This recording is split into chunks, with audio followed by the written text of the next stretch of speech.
ये कहानी सन 1773 की है। मल्हारराव होलकर नामक राजा एक दिन भारतवर्ष के दौरे से लौट रहे थे। थकावट महसूस होने पे उन्होंने चौंदी गांव के एक मंदिर में आराम करने का सोचा।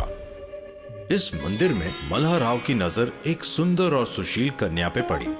कन्या ने बिना कुछ करे ही होलकर का दिल जीत लिया। कन्या खानदानी लग रही थी और राजा उसकी भक्ति भाव से बहुत खुश हुए और उन्होंने मन में फैसला कर लिया, ये जो कोई भी हो मेरी बहू बनेगी। मेरे बिगड़े हुए बेटे को इसी की जरूरत है। आखिर ये कन्या थी कौन? इस 8 साल की बच्ची का नाम असल में अहिल्या था और ये माणकजी शिंदे नामक व्यक्ति की बेटी थी। एक दिन की देरी भी ना करते हुए होलकर ने अहिल्या के पिता से उसका हाथ मांगा और 14 मई और सन 1773 को धूमधाम से अहिल्या और खांडेराव की शादी हुई। शादी के बाद अहिल्या को एहसास हुआ कि खांडेराव एक बहुत अच्छे पति नहीं थे। पति तो अहिल्या को खास मिले नहीं, लेकिन उनकी सास गौतम बाई और ससुर उनकी तारीफों के पुल बांधते नहीं थकते।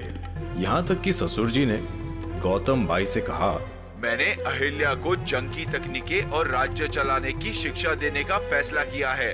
अहिल्या ने ससुर की इच्छा अनुसार तैयारी शुरू कर दी। वो अपने पति को शाम में अपनी शिक्षा की कहानियां सुनाया करती। अहिल्या के प्यार और स्वभाव का एक नतीजा अच्छा निकला।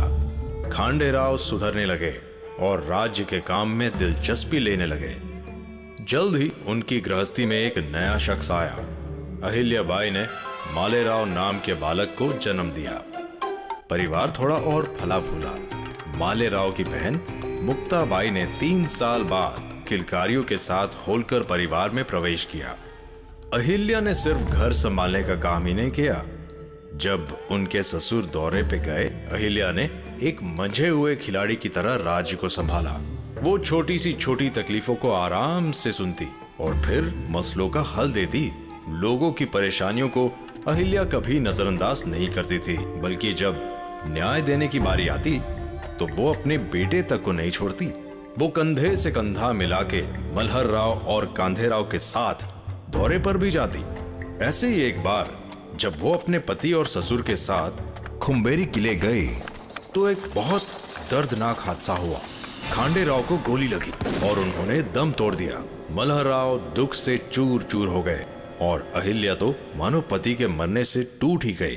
पहले तो उन्होंने अपने पति के साथ सती हो जाने की इच्छा प्रकट की, पर ससुर के समझाने पर उन्होंने अपना इरादा बदल लिया और कहा, पिताजी, मैंने सती ना होने का फैसला किया है। मैं दूसरों की सेवा के लिए जिंदा रहूंगी। मल्हारराव अहिल्या पे बहुत भरोसा करने लगे और मानो उन पे जज्बाती तौर से बहुत निर्भर रहने लगे। अहिल्या को इस बात का एहसास हुआ। 1766 में मल्हारराव रघोबा महदजी शिंदे के साथ जंग पे निकल गए। रघोबा पानीपत की लड़ाई में खोई हुई इज्जत वापस चाहते थे। अब हुआ यूं कि इसी बीच घर से दूर मल्हारराव होलकर बीमार पड़े और उनकी मृत्यु हो गई। अहिल्या को इस बात का बहुत धक्का लगा। एक मौत के सदमे से ऊपर उठ ही रही थी अहिल्या कि उसका बेटा मालेराव पागलपन की वजह से वक्त से पहले ही चल बसा।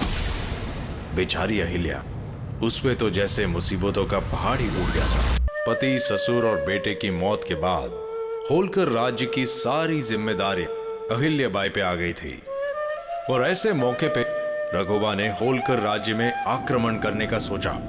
बस फिर क्या था, उसने अपनी सेना को आदेश दिया, तैयारी करो, मुझे 5000 लोगों की सेना चाहिए।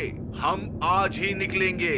वहां इंदौर में अहिल्या बाई के एक खास आदमी ने उन्हें बताया कि रघोबा एक बड़ी सी सेना लिए इंदौर पे हमला करने के लिए बढ़ रहा है। शिप्रा नदी तक पहुंच चुका है। मामला मुश्किल था। ऐसे मौके पे अहिल्या बाई ने टुकोजी से मिलने की इच्छा प्रकट की। टुकोजी को सेना तैयार करने का आदेश दिया। उन्होंने पुणे के माधवराव पेशवा को संदेश भिजवाया और रघोबा की हरकत के बारे में बताया। माधवराव ने वापस संदेश में कुछ ऐसा कहा, अहिल्या बाई को बताया जाए कि हम राघोबा की इस हरकत से बिल्कुल सहमत नहीं है। अहिल्या बाई के रास्ते में जो भी आए उन्हें अहिल्या जरूर सजा दे। अहिल्या बाई को इस समर्थन से हौसला मिला और उसके ठीक बाद टुकोजी सेना को लेके राघोबा का सामना करने के लिए निकल गए। वो इस पार थे और राघोबा की सेना शिप्रार नदी के उस पार। कहानी ने इस समय एक दिलचस्प मोड़ लिया। अहिल्या बाई ने अपने एक सेवक के हाथों राघोबा के लिए एक पैगाम भेजा। पैगाम में अहिल्या बाई ने यह लिखा था कि अगर वो राघोबा से हार गई तो कोई ध्यान नहीं देगा, पर अगर राघोबा एक औरत से हार गए तो उनकी थू थू होगी। ये पैगाम पढ़ के कायर राघोबा ने अपना इरादा बदल दिया, अपनी जुबान फेर ली और वापस संदेश भेज दिया। किसने कहा कि हम अहिल्या से लड़ने आए हैं? हम तो उनके बेटे की मौत पे अफसोस करने आए हैं। और कुछ इस तरह अहिल्या ने अपनी समझदारी से ये जंग टाल दी। 1766 में अहिल्या बाई अपनी राजधानी इंदौर से महेश्वर ले गई। वहां उन्होंने बहुत से मंदिर बनवाए, संस्कृत स्कूल खुलवाए और महेश्वरी साड़ियों की कला को नया जन्म दिया। वैसे तो सब कुछ ठीक ठाक चल रहा था, लेकिन चोर उचक्कों और डकैतों ने राज्य में लोगों की नाक में दम कर रखा था। इस उलझन को सुलझाने के लिए अहिल्या बाई ने एक अनोखी तरकीब निकाली। उन्होंने राज्य में ये बात फैला दी कि जो कोई डकैतों और चोरों का खात्मा करेगा उससे वो अपनी बेटी मुक्ता का ब्याह करेंगी। ये तरकीब खूब अच्छे से चली। एक जवान यशवंतराव फांसे ने डकैतों को खत्म करने का बीड़ा उठाया और वो सफल भी रहा। गरीब लेकिन निडर यशवंतराव से अहिल्या ने अपनी बेटी की शादी करा दी। अहिल्या बाई के बारे में एक और चीज मशहूर थी, वो बिना मैदान में जाए और बिना लड़ाई के ही जंग जीत जाती थी। और उन्होंने ये काम एक बार नहीं कई बार किया। पहले राघोबा को उल्टे पांव लौटा दिया और उनके बाद चंद्रवत राजा से शांति खरीद ली, 31 नगर देके। इतना कुछ लेने के बाद भी चंद्रवत राजाओं को चैन नहीं आया। उन्होंने लोगों को सताना बंद नहीं किया। आखिरकार अहिल्या बाई को अपनी सेना के साथ उनका सामना करना पड़ा। छोटी सी सेना के साथ उन्होंने दुश्मन को चारों खाने चित किया। बाजे गाजे के साथ होलकर सेना और उनके साथ अहिल्या बाई अपनी राजधानी वापस लौटे।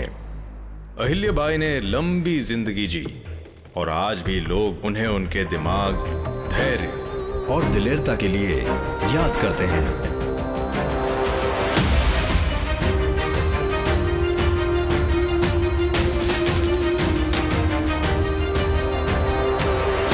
ये वीडियो अमर चित्र कथा की कॉमिक पर आधारित है। इस कॉमिक को खरीदने के लिए ऊपर वाले लिंक पर क्लिक करें। अमर चित्र कथा स्टोरीज का हर नया एपिसोड देखने के लिए बेल आइकन पर क्लिक करके सब्सक्राइब करें। और अगर आपको ये वीडियो पसंद आया तो लाइक, शेयर और कमेंट करना भूलेगा नहीं।